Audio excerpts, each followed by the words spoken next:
Welcome to Quick Peace Network.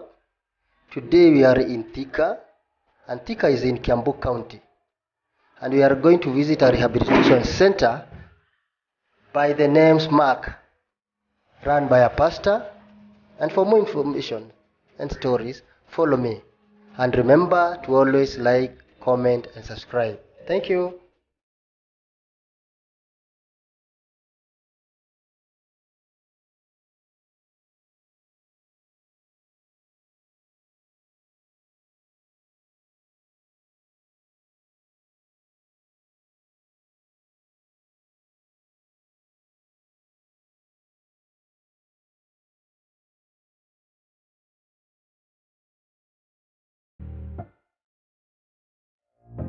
Name is Pastor Silas Church. I'm born again. I love Christ as my Lord and Savior. I do pastor in a church by the name Maximum Miracle Center under Bishop Moiro. And welcome. We move together. And I know before the end of this program, you'll be blessed. Thank you, Pastor Njora. Yes. That is your name, your pastor. Yes. You're pastoring with each church. Maximum Miracle Center Church. So you are under Bishop Moiro. Yes. That is so good. Briefly tell us about yourself. Yes. First of all, I'm married. I have a wife and many children. God has blessed us with. And also, I'm a manager in and also efficient bearer in this rehabilitation center by the name Save Mind Advocacy Center, whereby we deal with the people who have been affected negatively by drugs and substance, and drugs abuse, and also alcohol and substance. Thank you so much. That is a good introduction. So here we are not in a church. Yes. You have said you are in a rehabilitation center. Yes. Please take us through. Yes. Now, Save Mind Advocacy Center is where we deal with the mind of people. Because when the mind is safe, the whole being will be safe. And you know, any kind of abuse, whether alcohol or drug, they do affect our minds. That's why we do much with the mind of human being. Here, we began some 3 years ago, 2 years ago, sorry, and we have seen many people, young men and women, being changed, and they live here at a transformed people and responsible. Sometimes a parent would call me aniambie mtoto wangu ako na shida ya bangi, ako na shida ya dawa, ako na shida, ila mtoto nimshukue nimlete mahala hapa. We use many means to bring them here, to get them here. Some of them I do to talk them. Others we do the coercion, whereby I have to use force until he gets into the facility. That's what we're doing. Our work is changing the life of the addict to be sober people. Mr. Njora. Yes. Pastor Njora. Yes. Again, how did you start this facility? I would say it's a vision that was born many years ago, even before it was implemented. Because I remember I was a convict, sentenced to serve 22 years in a committed maximum prison. And I used to see many young men who are being jailed because of issue related to do with the alcohol, related to do with drugs and substance. Sometimes I would ask them, mbona wewe umeletwa hapa gerezani? Na mtu ananiambia kwamba mimi nilibaka mtoto. Kwa nini ulibaka? Nilibaka ni kwa sababu nilikuwa na influence ya bangi. Mwingine akaniambia kwamba mimi nilikuja mahali hapa ni kwa sababu nilichukua kibeti. Nilikuwa natafuta nini? Nipate pesa ya kwenda kununua dom. Na kutoka hapo nikaona watu wengi ambao wako gerezani wamekuwa mahali hapa ni kwa sababu ya their mind wa impaired either by alcohol or by drugs. Tena nikaona Nairobi peke yake we have 8 prisons, and 7 of them they are full of men, and especially young men. Na ukiangalia wengi ukichunguza nikaona ya kwamba wengi wako mahali hapa ni kwa sababu ya either bagi ama pombe ama madawa ya kulevya ama miraa. Na ndio nikasikia nikiwa na hiyo mzigo wa kuogelesha, nikaanza kuogelesha nikiwa mahala pale. Mbona hizi vitu hazikupatia, hazina maana, usiachane nazo. Now one day God remembered me after serving 10 years, and I was released. That's where I came began the counseling session. I began it in our church, where I was received, that is Maximum Miracle Center, and this far we have come. Well, thank you so much. We have come. Thank you so much. Yes. Now, how many clients do you have so far? Right now we have 11 clients. 11 We have 11 of them, because some we have released them. We are 16, but 4 of them they have been released last week because we've been reformed. So when you're talking about clients for rehab, it's from which age to which age? Hapa hakuna age to which age, ni kwa sababu some of them would come here at the age of 16, and other would come here at the age of like now we have an elderly mzee of 72. Wonderful. Yes, and he was when he was coming here, he was under influence of alcohol, and whereby since he was supposed to be using drugs or medicine, that is doctor prescribed medicine, he would not take them, he would abuse them. That's why he was brought here, so that we can manage him and for him to continue taking his medicine properly. Okay.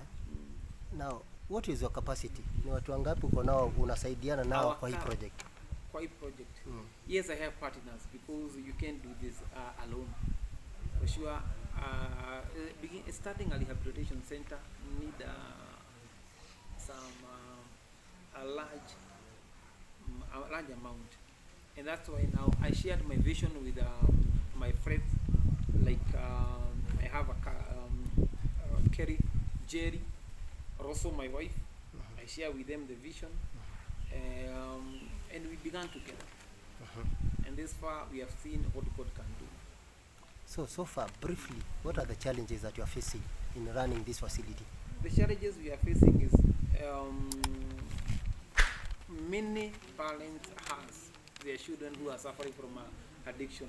They are suffering from baggage, they are suffering from alcohol, they are suffering from drugs.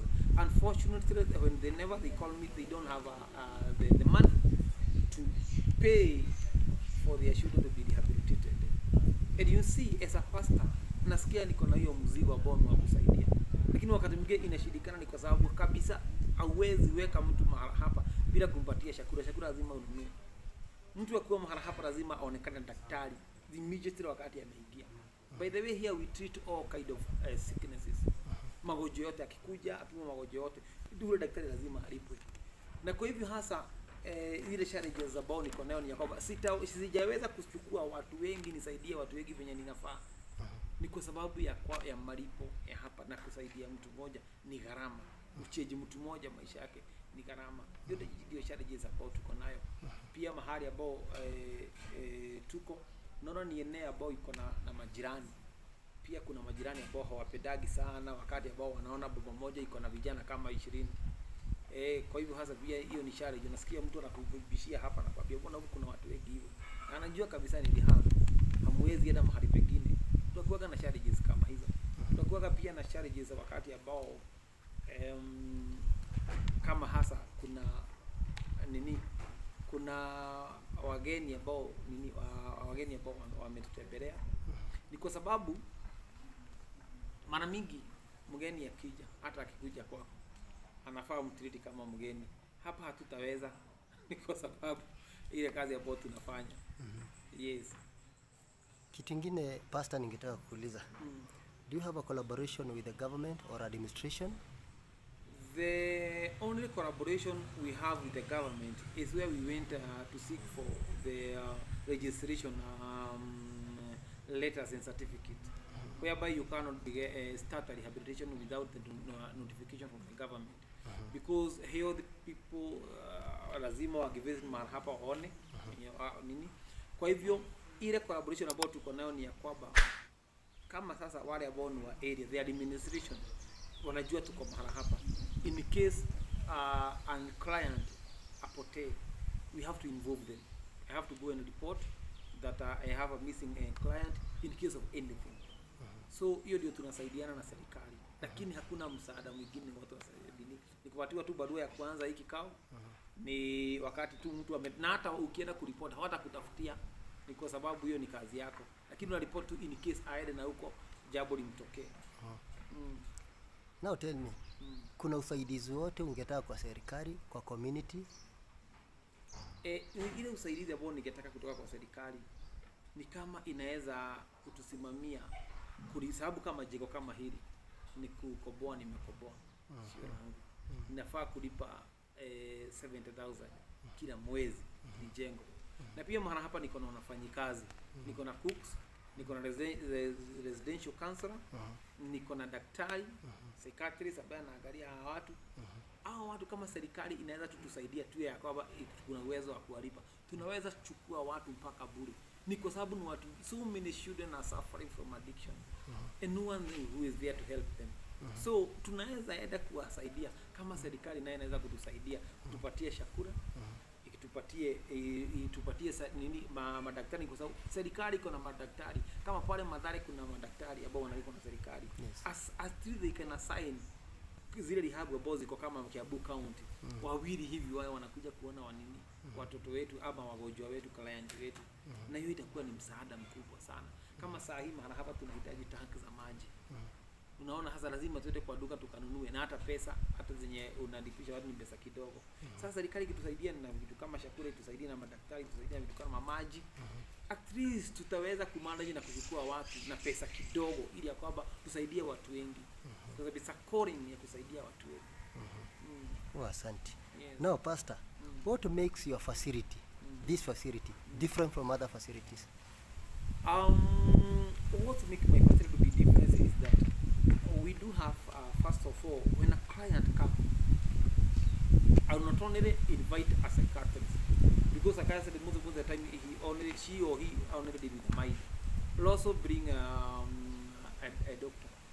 Daktari kazi yake ni yakuje apime mtu magonjwa yote, apimwe HIV, apimwe kama ako na TB, ni kwa sababu wakati wanakuja hizo vitu wanakotaka zile magonjwa, apimwe toka magonjwa yote. Alafu kuna wengine wanakuja hapa na STI. Sasa hiyo magonjwa tunapo treat, we not only treat the addiction, but we also treat other sicknesses. Then after that, when one is here, baada ya kumaliza muda wake wa 90 days, because he's supposed to be here for 90 days, we have a follow-up that is after the rehabilitation center. Whereby I would call them, either we agree with the parents, huyo mtu awe anakaa hapa, anaenda kazi Thika, ama hata kuna mwingine mara hapa anaenda kurabi Thika, alafu anarudiki hapa jioni kama ni kwao. Na wengine wamekobolewa tu nyumba hapa tu, tumewakobolea nyumba tu hapa such that I'll be able to meet them in the morning and also in the evening. Also tumeruhusu our client wale ambao wametoka mara hapa to be coming back maybe after 2 weeks. Tutakuja wewe unaona maisha inaendeleaje? Have you ever faced any temptation? How did you overcome? Also in any case ya kwamba nimeletewa mtoto ama nimeletewa a client, nikae naye hapa for 90 days, alafu aende na mzazi akosa kureform, mzazi huyu atamleta bila kumlipisha mpaka tuhakikisha kwamba yule mtu amesimama. Good. Yeah, so it's an aftercare. So and they have extra skills. They have here also we have extra skill. We are doing welding, and also we are doing tailoring. So we are not only dealing with the addiction only, but we also empowering them such that mtu akitoka mahali hapa ako na jambo ambayo anaweza fanya, because some of them these drugs have make them to be lazy. Naona mtu analala kutoka, wengine na itiwago na boy mtu analala kutoka asubuhi mpaka jioni, and you know you have to make such a person active. How you are going to involve him? How to involve kuosha. Hata unaona compound yetu imefagiliwa, asubuhi lazima waangalie compound yetu, lazima kila mtu avue bedding zake, hata kama nyumbani hako wanafanya hiyo kazi. Sasa that's how we make them active. Now kwa kazi ya mikono tunaonyesha, tunafunza mambo ya welding, tunafunza mambo ya tailoring, kuna keyboard mahali hapa, kuna guitar, at least that's what we have been doing. So ukienda kwingine hizo zote hakuna. Kuna mingi ambao ninataja hakuna, na especially unapeleka tu mtoto and after 3 months you go and correct him and pick him, then from there mnaachana na watu wa rehab For my case nitamfuata mpaka kuweka kwa nyumba. Kama unaenda naye nitakuwa nimtembelee ili ajue venye anafanya na venye anaendelea. Good. Yes. What about the diet? The diet here wanakula vizuri. Hapo wanakula vizuri, and when after we are able to host at least 5 clients. Tulikaa chini na wao, mngetaka kuwa mnakula nini? Then we brought the nutritionist. Okay. Who came and advised us about to having a balanced diet. So kuna wakati ambao kunakuwa ni siku ya matunda, inakuwa ni Tuesday na Thursday. Kuna wakati ambao itakuwa kama ni siku ya shampoo, inakuwa ni siku ambao ni ya Saturday. Nyama kuna wao wanakula mara 2 kwa wiki. Kuna siku ambao ni ya mayai. Asubuhi lazima breakfast, kuna mkate na chai. Saa 4 kuna uji. Saa 7 wanakula. Saa 10 kuna kitu kama supu. Kama hakuna supu wanakula matunda. Na sasa jioni wanakula. Kuna wakati wa kukula sukuma, kuna wakati ambao wa kukula cabbage, kuna wakati ambao ni wa kukula vitu kama dengu. At least that's how we do the balanced diet. That is very good. Yes. Now kwa mtu ambaye anataka kusaidia hii facility, tupe direction ya hii facility na how we can reach you, either telephone or any contacts that you have. We are located in Goigwa, Thika, Kiambu County. Na kutoka kwa barabara the main road mpaka hapa ni 2 km. From Thika or from Thika unafika mahali ambao kunaitwa Jomoko unaingia hasa Goigwa, Imangu Road, unakuja mpaka mahali ambao utaona shule ambayo inaitwa St. George's Primary School. Then from there ukiuliza mtu yeyote mahali Rehabilitation Center iko ya pastor, watakuelezea na utakuwa umefika. Wonderful. Yes. Telephone number Ni 0708 371 517. Yes, you are there. Na mtoto ambaye anakusumbua kwa jambo lolote, you have tried your best but he still bothering you, niitie mtoto kama yule. Hiyo ndio kazi yangu ya kwamba I was once like them but today mimi ndio ninawafunza, ndio ninawatengeneza. And so even your child anaweza ni emulate and he be somebody tomorrow. You can take children from any place in the country. Yes, I do go for them any place from the country, because any corner, any part of the country. Like 3 days ago, I went for a boy at Cliff there, down coast. That is more than 600 kilometers from here. Kilometers. Tomorrow I'll be going to Marirari to pick another one. Kuna mwingine nimeendea Meru, Nyeri. Na ni wazazi tu wananipigia simu wananiambia kuja, ni kwa sababu sio lazima client akubali kuja ama addict akubali kuja. Wengine tunawaendea na my security, tunawachukua, tunawashika wakikuja mahali hapa. That's where that's when they realize where they are. Yes. That is very good. Apart from those, I know you are a pastor. Do you impact spiritual? Yes. Our rehabilitation is a Christian-based rehabilitation center, whereby asubuhi lazima tuwe na kusoma neno na kuiba hymn, na kila mtu anakuwa involved. Many of them wakati ambao wanakuja, obvious hakuna anakuwa ameokoka, but I'm happy to say and to state, wengi, let me say 80%, they live here born again. So we thank God for that. Also June tunakuwa na wakati ambao wa maombi. Biblia huku iko kila kona. Mtu anakuwa na wakati wake wa Bible study. Yes. Very good. Hebu rudia namba yako tena. 0708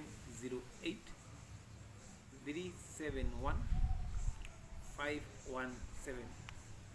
Pastor, nimekushukuru. Yes. Tumeongea maneno mengi, lakini hujaniingiza ndani nione facility. Yes. Tunaweza ingia ndani? Yeah, nitakutembeza ndani. Ni wewe mwenyewe welcome. Hi Evans. Hi. We have a visitor today.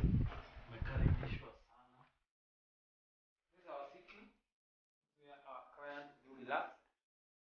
We also use it like a dining, and also like as a class whenever we are teaching them. We also use it as like the creation facility. You can see we have a television here.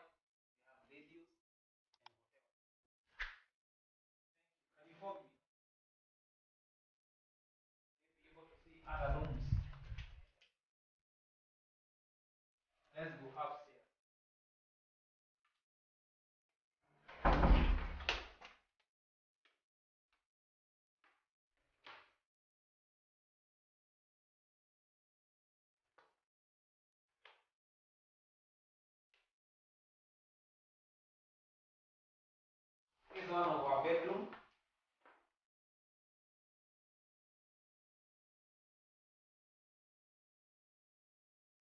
One of our bedroom. Here we have 4 occupants. Each bed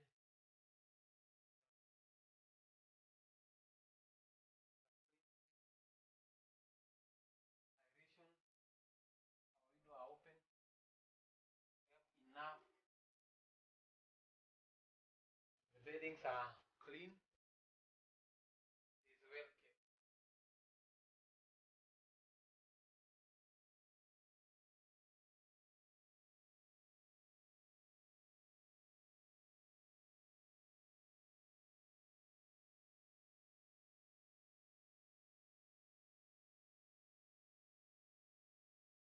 You can see the mattresses are comfortable. They are nice.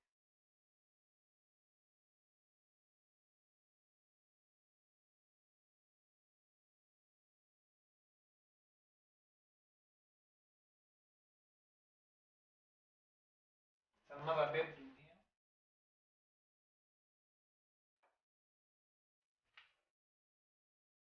Here we have 6 occupants.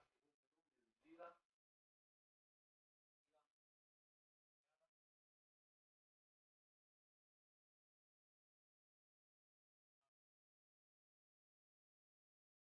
You can see.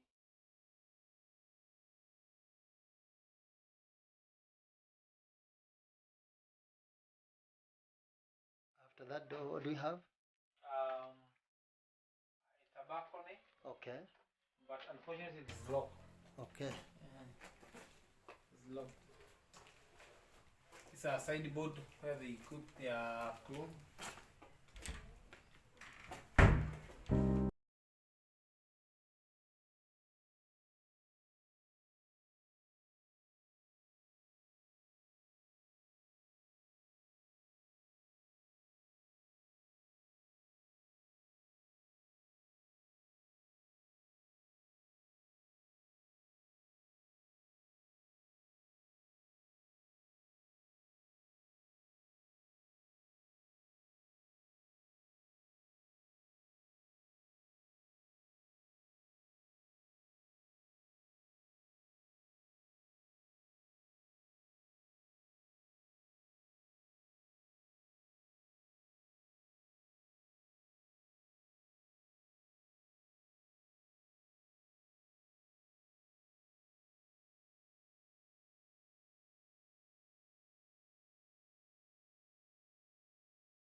And So also, well they also clean the beddings.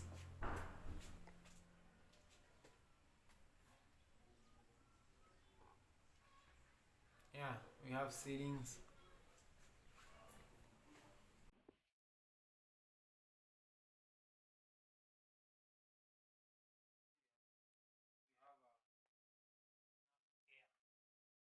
Yeah, the rooms are so clean and fresh. Go downstairs. No one can think this is a rehab. Yes. Looks like a house in Runda. So smart, clean, airy.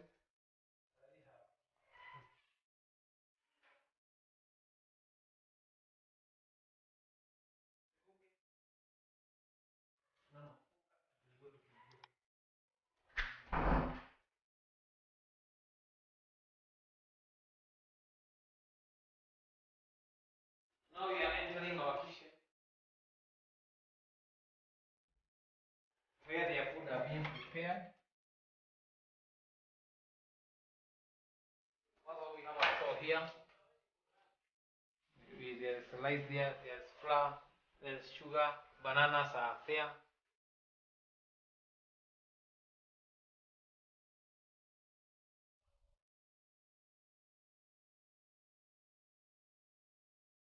This is now our kitchen. We have a refrigerator here.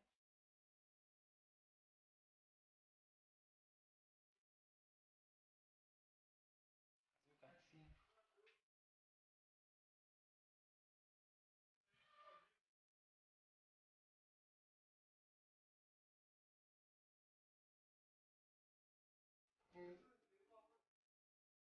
I'm already hungry.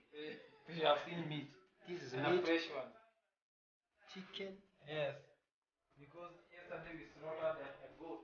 Mhm. A full goat. Two of them, in fact. So there was goat eating here. I was goat eating yesterday. Every client ate his food.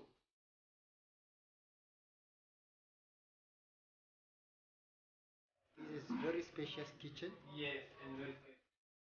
clean, and smells like a hotel. So delicious food was cooked here.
Hi, my name is Evans Nyang'anyi.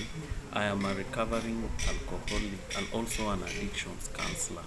I've been practicing for more than 5 years in the field.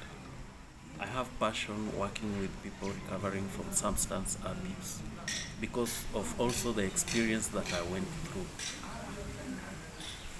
So how long does it take for a patient to recover in this facility or in any rehab facility? Here at SMAK, it takes an average of 90 days, but depending on the severity of the client, the period can be increased to 4 months, 6 months, even a year. Do you say from the time you have been with them, are they coping well? Yeah, they are coping well. They come from different backgrounds. They have used different drugs, but they usually cope with time. Usually the first 2 weeks is the hardest, but after that they cope well. Now, Mr. Evans, take us through the journey from the reception, the time the patient comes here, briefly to the end of those 3 months or the period that you are with them here. Okay, thank you very much. Usually when a client arrives here, he's received by the counselor, he's given orientation, and after that the program begins. The program usually takes about 8 to 9 weeks. That is minus orientation and minus exit strategy.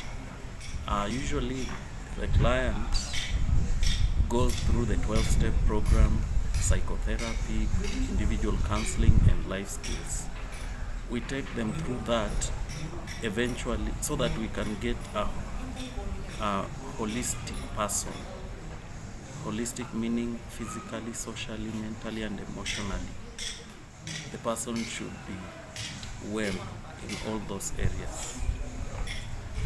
Now, Mr. Evans, you as a counselor, Yes. what specific challenge or challenges do you have with them?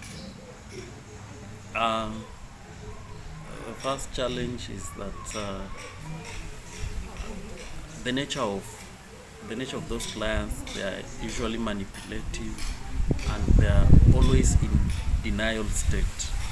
An addict is usually the last person to know that they are suffering from a problem, that they have a problem. So it takes a lot of time to convince them that they actually have a problem of addiction. That's one of the main challenges. Thank you so much, Mr. Evans. So the best thing you can do it is to take us in the facility. We see what you have been doing or what you do in every day. Thank you.